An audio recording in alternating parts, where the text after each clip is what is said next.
de venir ici assister à cette brillante présentation du Premier ministre du plan de redressement économique et social et surtout, comme tous les Sénégalais également, vivre ce moment fort de l'appel du président de la République pour que tout un chacun puisse s'approprier de ce plan et comprendre que la souveraineté est devenue une exigence et demande l'effort de tout un chacun, quel que soit le niveau où il se trouve, pour qu'ensemble on puisse véritablement trouver les ressources nécessaires qui nous permettront de financer ce plan-là et permettre à chaque Sénégalaise et à chaque Sénégalais, partout où il se trouve au niveau du territoire national comme dans la diaspora, de se rendre beaucoup plus fier du développement de son pays.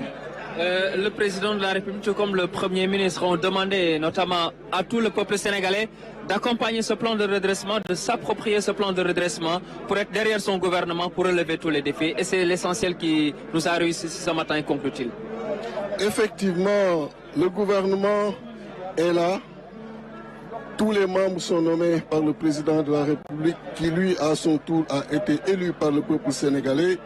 Ce peuple qui, à la dernière élection présidentielle, s'est largement mobilisé pour lui accorder sa confiance, lui donner un suffrage exceptionnel au premier tour de 54%.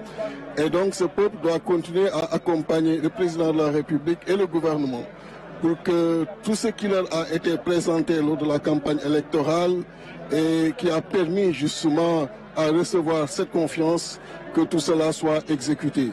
Donc il ne s'agit pas d'élire le président de la République qui à son tour nomme son gouvernement et rester dans son coin et les regarder, les suivre. Il faudra les accompagner tous les jours à travers les mesures qu'ils veulent bien mettre en place, mais également s'il s'agit de faire des efforts supplémentaires, les accompagner, sachant que l'État a pour mission et sa responsabilité également dépasse le présent mais engage le futur. Et quand on parle du futur, ça engage chaque Sénégalais et chaque Sénégalaise parce que ce sont nos filles, nos fils qui demain vont prendre le relais et les actes que nous allons poser aujourd'hui détermineront fortement cet avenir-là. C'est pourquoi il faudrait suivre l'appel du président de la République pour que tout un chacun reste mobilisé autour du gouvernement, autour de sa vision, pour qu'ensemble on puisse réussir ce plan de redressement économique et social. ñaan la nga sànni ci ay kàddu wolof rek ginnaaw bi nga teewee ci ndaje bu mag bu am solo bi mu di plan de redressement bi tey nan nga ko gisee ak lan nga yëg. di am mbégte ndaxte li am solo mooy li nga xam ni wax nañ ko Sénégalais yi ñeenti at yëpp ñu génn ci ay combat yu méttee métti ba ñu jël seen confiance placé ko ci président de la République Bassirou Diomaye Faye. loolu la ñu gis ni tey moom la président réitéré ci message bi mu def léegi mais également moom le premier ministre décliné ci plan de redressement économique et social bi mu présenté Sénégalais yi. et appel bi nga xam ni dafa jëm pour que chaque Sénégalais ak chaque Sénégalaise mën a mobiliser wu fépp fu mu nekk ci biir réew ak bitim réew pour que effort supplémentaire yi war ginnaaw bi ñu defee effort yi waroon pour jëlee fi ñi fi ne ci jafe-jafe yu métti yi nga xam ni defee woon nañ ko ñu def effort supplémentaire yooyu pour mën a moom suñu bopp. moom sa bopp nag mooy fexe ba li nga bëggal sa bopp nga mën a am les ressources yi nga xam ni daa ko mën defal sa bopp. et plan de redressement bi wax na lu bare ci loolu mais surtout bu ressources yooyu ñëwee fan la jëm. et je pense que président de la République ci li jot a xew wax na ressources yi ñu ci jot a jëlee fan lañ ko yóbbu et loolu. doy dal na xel war na dal xel sénégalais bu nekk ak sénégalaise bu ne pour xam ni kon aussi ressources yi ñu war wutaat te ku nekk war ci def effort kon jëmul fenn lu dul ci seen njariñ jëmul fenn lu dul njariñu sunu rakk yi sunu doom yi ñi nga xam ni tey ñoom la ñu bokkal jamono ak ñi ñëw suba ndaxte responsabilité état du le présent rek la engagé mais day engagé l'avenir.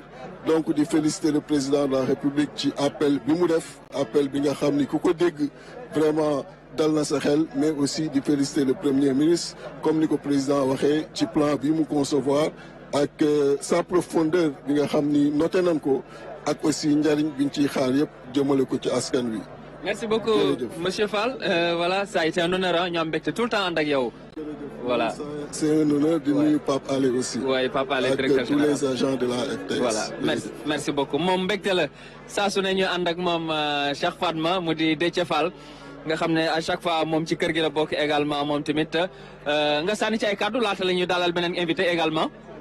waaw ñu ngi nuyu sunu grand Déthié Fall. Je crois que tey bu ñu waxee prise de pouvoir bay wax agenda national de transformation c'est parce qu'il y a eu un projet politique bu sénégalais yi plébiscité président wax na ko projet politique boobu nag coalition la woon te coalition boobu gis nañu rôle bi nga xam ni joué na ko si ci rigueur ci méthode ci processus électoral bi yëpp ni mu ko conduire déglu nañu également ay kàddoom mu inscrire dans la prospective et le long terme ça c'est la rigueur du mathématicien qu'il est que nous connaissons di ko sargal bu baax a baax.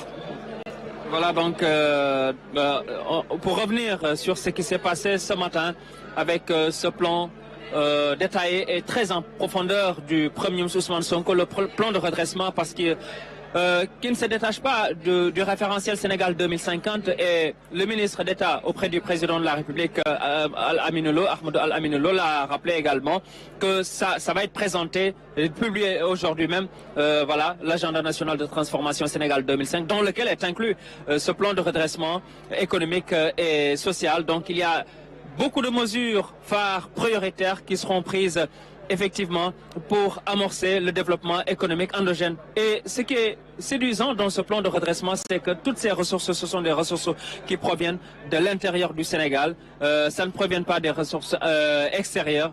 C'est l'originalité de ce plan, de ce que disait, qu'est-ce que vous attendez du FMI, du Fonds monétaire international, ou bien des bailleurs de fonds. Le Premier ministre l'a dit, c'est un plan qui repose systématiquement sur les compétences et sur les ressources internes. Oui, c'était extrêmement important et c'est en droite ligne du projet politique du parti qui est présentement au pouvoir. C'est aujourd'hui mettre l'accent sur la dimension endogène de l'économie. Dans cette dimension endogène, il y a les financements justement additionnels venant de certaines niches qui n'ont pas été suffisamment exploitées, sur le numérique, sur les jeux de hasard, sur le foncier, etc. Mais également des mécanismes plutôt novateurs sur le recyclage d'actifs pour lesquels nous attendons au moins 1000 milliards de retombées financières, mais également justement la capacité à mobiliser la sous-région dans le cadre communautaire. Ça, c'est également une dimension de l'endogénéité, lever des ressources sur notre marché domestique. Et cela vient en opposition au plan de redressement que nous avions connu jusqu'ici, notamment le plan de résilience économique et sociale consécutivement à la Covid, mais également le PAP 2A qui a été une accélération de ce presse-là et d'autres plans d'ajustement qui ont eu lieu depuis les années 80. Ce plan, à la différence de ceux-là, est essentiellement basé sur la mobilisation, comme vous l'avez dit, des ressources intérieures locales. Voilà. Nous allons passer la parole à M. Alassane Gueye, qui est donc de la CNES, la Confédération. Non, restez cher Fatma, qui est de la Confédération nationale des employeurs du Sénégal. Monsieur Alassane Gueye, tout un plaisir de vous avoir ce matin. Parlez d'économie, comme vous l'aimez. Monsieur Bamba, je suis très heureux d'être là et d'assister à ce moment très solennel et très important pour la vie de notre nation. Qu'est-ce que vous retenez de ce plan de redressement qui est très ambitieux et qui s'appuie sur les ressources endogènes du pays? Moi, je retiens deux choses. Sur le premier point, on est vraiment très satisfait. Le président et le Premier ministre nous ont montré un plan pour diminuer les dépenses. On a toujours demandé de diminuer le train de vie de l'État et aussi augmenter les recettes et mettre l'argent au service des populations, des revenus les plus faibles. Et le président l'a dit, il a réaffirmé. Et ça, c'est pour le secteur privé. Parce que quand on essaie d'améliorer les conditions de vie des gens les plus faibles, des populations les plus démunies, ça, c'est créer de nouveaux acheteurs pour nos usines. Maintenant, ce que nous attendons, le Premier ministre est allé très vite dessus parce qu'il dit effectivement ça, c'est dans la stratégie. C'est pas dans le plan, les mesures urgentes. Ouais. Nous voulons du travail. L'industrie légère, comme l'industrie lourde, on cherche du travail. Ouais. Et c'est parce que une économie, c'est l'industrie. Qu'est-ce que vous préconisez par rapport à ça? Concrètement, l'économie ne peut pas se redresser sans le social. Les deux font ensemble. C'est l'économie et le social en même temps. Mais l'économie, c'est l'industrie. Il faut que nous, les industries que le Premier ministre a dit, aujourd'hui, au moment où je vous parle, non seulement les industries des matériaux de construction sont à l'arrêt, parce qu'effectivement le BTP est à l'arrêt, mais aussi l'industrie agroalimentaire est à l'arrêt. Et nous, on a des membres qui sont dans l'emballage et qui sont à l'arrêt. Donc pour dire que c'est des cascades. Donc il faut que l'industrie redémarre. Et pour que l'industrie démarre, tout ce que le Premier ministre a dit, nous voulons notre part dans les travaux. Dans les travaux, qu'on fasse travailler l'industrie locale des matériaux de construction. Et aussi, quand il y a des concessions, les concessions, mais c'est des monopoles. Mais qu'on donne au secteur privé des gens qui sont des investisseurs et garder l'argent ici. Donc voilà notre doléance. Et je pense que ça a été même pris en compte par le Premier ministre Ousmane Sonko. Voilà. Nous sommes très satisfaits, absolument. mais nous voulons Il vous a du fait une travail. grande part. Hein? Nous voulons du travail. Voilà. Voilà, merci beaucoup Alassane Gueye, qui est de la CNES, la Confédération nationale des employeurs du Sénégal. Donc les questions-réponses vont démarrer sous peu de temps. Bon, nous allons continuer avant que les questions ne commencent. Donc partout, dans l'ensemble, c'est une dizaine de questions adressées au Premier ministre Ousmane Sonko, qui sera en interaction avec le public sur les différentes préoccupations du secteur privé également, qui est là, le secteur privé national comme sur le secteur privé international. Mais on l'a dit,